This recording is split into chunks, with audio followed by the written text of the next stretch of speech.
Hello, this is All Rats with Team 4545 League analyzing the game between Iowa Archer and Czech 101. This was played in Team Event 53, round 1 of the playoffs. Let's have a look. Okay, we don't see too many of the birds openings. F4, certainly a decent move for white to play. A lot of black players like to play E5, and I'm not going to go into all that. There's a lot of interesting lines with Fromm's gambit. And white can always in turn turn it into a king's gambit, so black has to be prepared for that. But d5 is just a safe, solid move against it. Then white has to show what plan he's going to employ. Okay, so just go about our business and develop. Now it kind of takes on a Dutch reversed, and actually this game's even going to resemble a Nimzo-Indian reversed in a moment, and we'll see what I mean. Okay, just to picture this as a Nimzo-Indian if white gets his bishop on f1 to b4, or b5 rather. Okay, bishop b2. And I kind of like to do this sometimes when I play with the birds. I sometimes used to play it in blitz just for something different. Or play the Larsons with 1b3 and then strive for f4. I wasn't all that comfortable with it. It's not exactly my style, but I kind of know how to play it. And black is getting his queen side developed. What about his king side?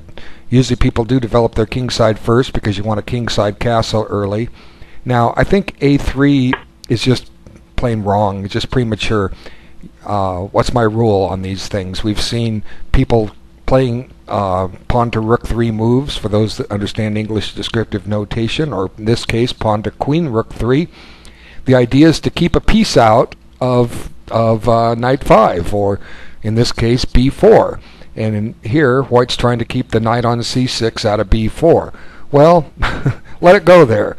Develop. Alright, let's just show you. e3. Now, are you afraid of this? Well, there's a defense. Okay, knight a3. Now c2 is covered. Now maybe you don't want your knight on a3, but it's going to get into play soon enough. For one, look, let me just show you. Bishop. What about this bishop check? Okay. Now, unless black wants to give up his queen, he's going to have to take the pressure off c2 and interpose. So, which one's he going to pick? And then white saved the tempo. All right. And he doesn't have to play his knight to a3, but I was showing it because it's possible. So, you know, I really have to stop and criticize moves like this just to keep a piece out. You guys, you're wasting a tempo. You can't do it. It's going to cost you. You can get so much of a better game if you just allow them to go there. You're trying to keep a knight out of that square or a bishop out of that square. Well, there's no bishop going to that square. It's blocked by 2 pawns. So it has to be the knight. Here's our culprit. There he is. I'm waving him around. See? Let him go there. All right? Just e3. e3 and continue the development, and white's fine. Now it's still a reasonable game. Black will have to show his plan. What's he going to do? He's probably going to play, well, maybe e6 followed by knight f6 and then either bishop e7 and d6 and castle. While black's doing that, white's doing his thing. He's playing bishop b5 and castling and deciding where he wants to put his queen knight. Maybe he'll play c4 at some point. Who knows? There's a lot of possibilities. But a3, plain out wrong. Okay? Guys, don't do that stuff, please. All right. Okay, a3. All right, so here we go. e6. Now comes e3.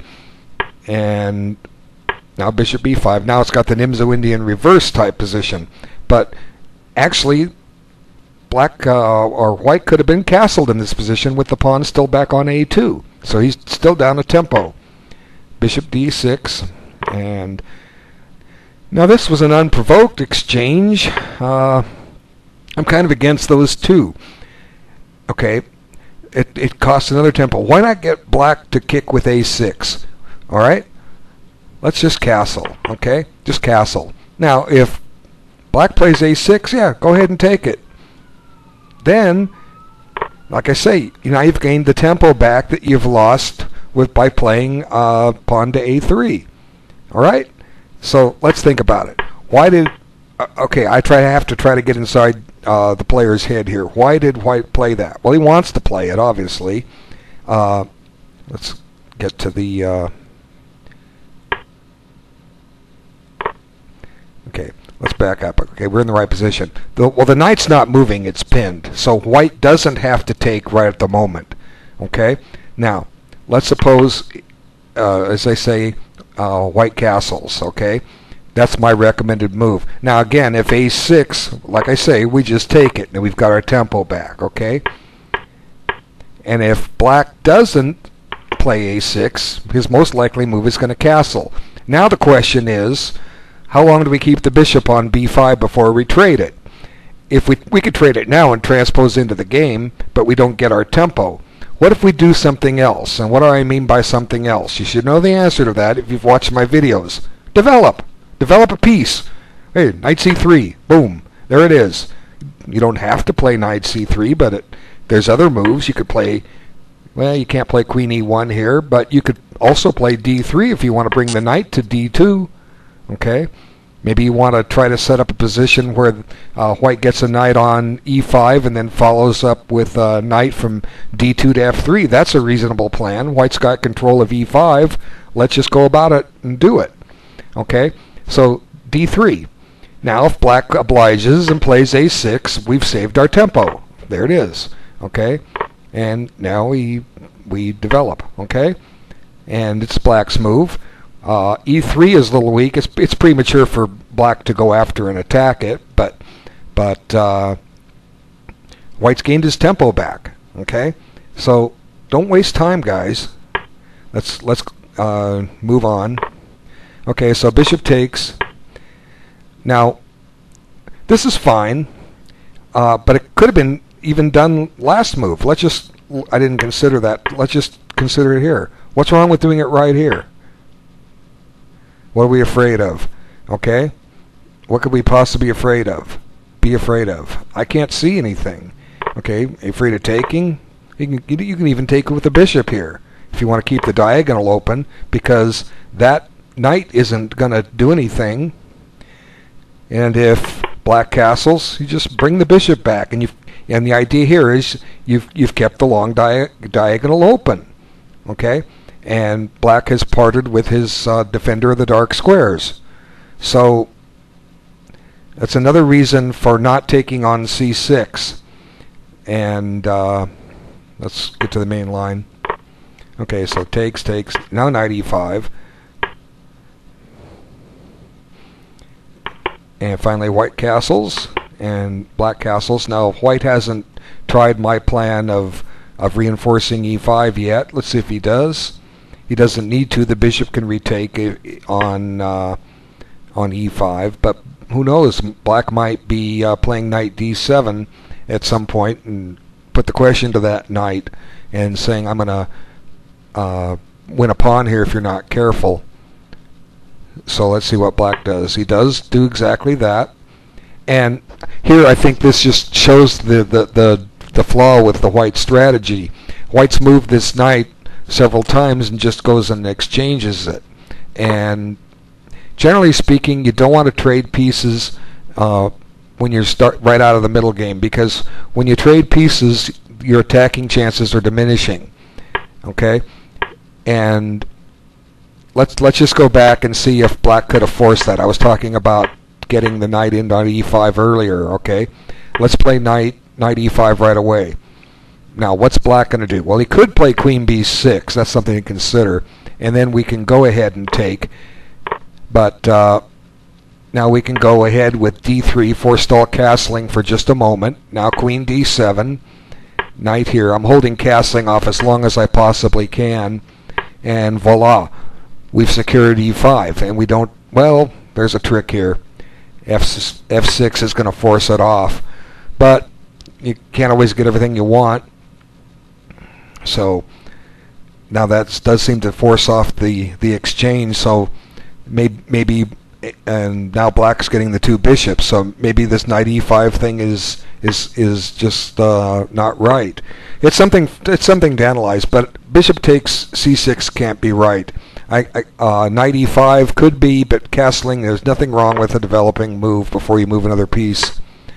Okay, so again, that may be wrong, just castle, because black's going to expose the drawback with it, the fly in the ointment, so to speak, and then now black gets it. Black gets what he wanted to do in. Let's just back it up again, and we'll cover this one more time. The only way white could have supported the knight on e5 is if he delayed castling, and if black could play it here. But let's just suppose black obliges us, and I guess the same thing's going to hold true if we put the knight on a d knight on f3, we run into f6, and we have to make an exchange, right? Because this knight doesn't have a flight square. Okay, let's get to the main line and go on. So now two sets of minor pieces have been exchanged at white's choice, and for what it's worth, black has the two bishops. For what it's worth, the game is still relatively even. If I'm playing this for a win with white, well, first thing I've got to do is I've got to get this knight developed so I can get my rook developed. I've got to get my queen developed. Where do I want these guys to go? Well, logically, we'd love to checkmate black or get a kingside attack, and the way I see to start it is to play g4. That can be double-edged. White didn't play it, but it's certainly the first candidate move that rings to mind to me. Okay, now, hey, look, we can throw another pawn, and I'm not saying this is sound. White's not developed yet, and he's throwing a bunch of pawns at black, but black has to stop and worry about things, or he's going to get his bishop trapped. Black could try to penetrate into the white king position, but it could cost him a piece. So where do you want the bishop safe at? Do you want to bring it back to e8 or to h7? Let's take a look at both. Okay, let's just suppose white goes on with this. Okay, is it early? Maybe, maybe not. Now black tries to penetrate on the king side, and then white shuts him off, and we have a game. I kind of like white's chances here, but it's certainly nothing forced. White's going to have to prepare the pawn to g5. That's his pawn break, and to do that, he's got to get his king somewhere safe. It might even be safe over here on d2. I can't say. Run the king, when the king clears his way on the back rank to shuffle heavy artillery over, the king could go to f2 and maybe e2 if needed. h2, he could be safe there. But white's going to have to make that choice soon, because he's just about ready to make that move. But it's black's move here. He has a chance to try to defend this position, and they say the best way to handle a wing attack is to strike in the center. So the first logical plan that comes to mind is, let's cut down the activity of this bishop, and even though it kind of weakens things here on the king side, black is preparing e5 and to shut that bishop off, and then eventually maybe even d4. So let's just play a little fantasy chess. Let's just put the king on h1. Well, I'm going to put him on f2. Of course, now this f file could open up. Okay, now white's got one rook. Well, let's put him on g1. Okay, now this pawn's hanging. So white's got to be careful here. After e5, what are you going to do? That shuts everything off. And unless white gambits a pawn with g5, okay, g5, and then if hg, you push h6, but you got to have stuff backed up ready to take advantage of that. Looks like the white attack is ground to a halt. So, like I say, black has resources, and he could have put the bishop on f7, gaining one more tempo, or e8, gaining one more tempo when he was defending against this pawn assault. And I said maybe the pawn assault is too early because white's not developed yet, but I was just looking for a plan of action. But it's still a game. Let's see what white did. And I can't criticize knight d2. As we just seen, maybe g4 was premature, and knight d2 does develop, so it looks to me to be the safer move between the two, and white can still try to set up a kingside attack. Let's see if he does. Well, he didn't play g4 on his next opportunity, but that's okay. Now black's preparing to counter in the center with e5, And now it's interesting the way this knight's moving. He's gone from D2 to F3 to H4. Now white's just gone out and opposed minor pieces twice already with the intent of trading them off. And that's what he's doing again. And if you just keep taking pieces off the board, you're not going to get anywhere. You need your pieces in play if you're going to generate anything with them. Okay? So let's just imagine for a moment. Let's visualize this position. Since white's steering for exchanges, let's help him out. Okay? It turns out this move is flawed, and I'll quiz you on this in a moment, but I'm just going to play some fantasy chess here. Okay? And by fantasy chess, just to show a line, I'm trying to keep trading pieces and see what will happen. I want to illustrate a point. Now let's forget the fact that this move is a killer. Okay, we're trying to trade pieces off here. So let's put the rook on E1, and now we'll take. Well, let's see. Phooey. Okay, I'll do it this way. Let's forget the fact the queen is hanging. Okay, I'm just trying to make a point here.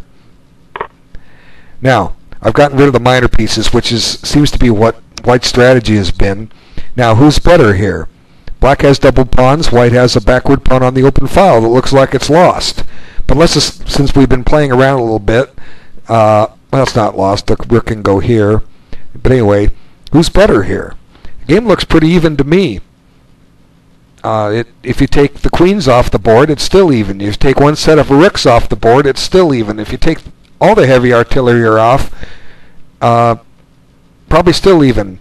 But one would really have to study king and pawn endings to know the exact answer. Could be that white's better simply because of the double pawn. But I can't answer all that. But what I'm trying to illustrate by just trading pieces is you go nowhere. You just end up with a draw. Now, it's a team tournament. Maybe white's team needed a draw here. I don't know. But if you're playing for a win, which you should, and especially when you have white, you're not going to get a win by just trading pieces. Okay, that's the point I want to make. Okay, so it comes up here in a moment. Oh wait, I went right by it. See, what happened is black just dropped a piece to knight f5. See, there's a trick, and I kind of showed it already. I had a little quiz there if you stopped and solved it. After queen takes, then white has this double attack. The pawn on e5 is attacking the bishop on d6, and the rook on f1 is attacking the queen on f5. So black must lose a piece here. So clearly what black needed to do after knight h4 was to play bishop g6 and just allow white to take, because I'm sure he would have. That's been his motive, trade. And I don't see any particular advantage for white here. Black should be okay. He should be able to defend this position, but unfortunately he just dropped a piece. And here's the culprit right there. Look at the clock. 43-36. I mean, this is a playoff. Your team needs at least a draw with black. That's the team strategy. Maybe they needed a win. I don't know, but you're not going to win games if you don't take your time. And how can this be allowed? I mean, where are the team captains? I mean, I'm not trying to pick on anybody in particular. Where are the team captains? Why aren't the team captains going to their players and saying, "Hey, slow down your game. If you don't slow down your game, I'm not going to have you on my team next time." Now, this would eliminate maybe 20% of the players in the 45-45 league, and a lot of you might not get easy wins. But what's the point? I mean, I would much rather lose a well-played game than win a game because my opponent just played blitz chess against me. Okay, that's my own preference. I'm going to learn more losing a hard-fought, time-consuming game than I am going to against somebody who's just moving quickly. Okay, so something's got to be done. Somehow we got to get the word out. Slow down. I've been saying it in videos. I've been posting it, and people are still going. They're making these quick moves. You have this time on your clock. Use it. How much time did black spend on that blunder? Well, he spent over nearly 3 minutes on it. Well, good for him. At least he took his time on that. But still, when you analyze, you consider candidate moves, and captures are always easy candidate moves to consider because they're forcing. You know, there's a lot of moves you might miss. Now, I'm not saying they're any good in this position, but moves like A4, what if that had this killer threat of bishop A3, which it doesn't? What if queen to E1 had some double threat? It was going to run down here and run over here with two different threats. Those are a little trickier to see, but captures should be easy to see. You're just evaluating. Well, if I play E5 and he plays knight takes bishop, what do I do? Then I play queen takes. Now, what other capture does he have? Well, he has pawn takes. My bishop's loose, my queen's loose. Oops, I've messed it up. Now, this stuff can't be that hard to see because captures are easy to analyze, especially when there are few of them. You know, other subtle moves that the really top flight players come up, those are trickier to see, and require just a greater appreciation for chess and understanding and willingness to look harder. But capturing moves are easy. They're forcing. Okay, so end a point. Okay, knight takes. Now, white's just a piece ahead and has a winning game, and there's really not much more to the game after this. I'm just going to kind of run through a little bit. What hope does black have? Well, he's playing hope chess. He's hoping white blunders. That's why he's not resigning. But to encourage hope chess, well, you've got a lost game. The only way you're going to get any chance to win anything is if you either one, white blunders, or two, you get a counterattack. And the only way you're going to get a counterattack is if you open up some lines. So at some point, black should be taking this pawn, f takes e takes f4. Why? Because it gives this rook a little greater activity, and it gives this bishop a little greater activity. We're playing hope chess, so hope for the best. Okay, white resumes the pressure on g7, and black stops it, and queen g7. It attacks the knight and avoided a queen trade. Okay, white. What was wrong with my idea? Like I say, you're hoping for something, anything. Open up some lines. Now maybe we can double rooks. Who knows what can happen? We got to get some activity here. Okay, so d4. At least it shuts the white bishop off. But look, the chance to get open lines on the e file is gone. It's over, kaput. And black won a pawn, but it's kind of a meaningless pawn. White can afford to give it up. At least he's getting his rook into play. Oh, and then black just makes another. It might have been a mouse slip. Let's see. First off, how much time did he take on it? It took about a minute. But what was his? We can assume his intent was to park the rook there. What does that do? Chases the queen. So the queen has to come back. Let's go back to e2 so we keep the pressure on f4. Now, can black do anything to molest that knight? I don't know. That probably doesn't work. Bishop d6 with the idea of bishop f8. Well, you're still not threatening to take it. Yeah, black just doesn't have anything. Anyway, and black resigned. He's just dropped another piece. And that f5 square proved to be his undoing. The bishop got lost on that square, and later the rook got lost on that square. So maybe the black has a thinking deficiency about the square f5. It's hard to say. But it wasn't a perfect game, but it's certainly an interesting game, and there's a number of things in there that any player that looks at this can learn from, I hope.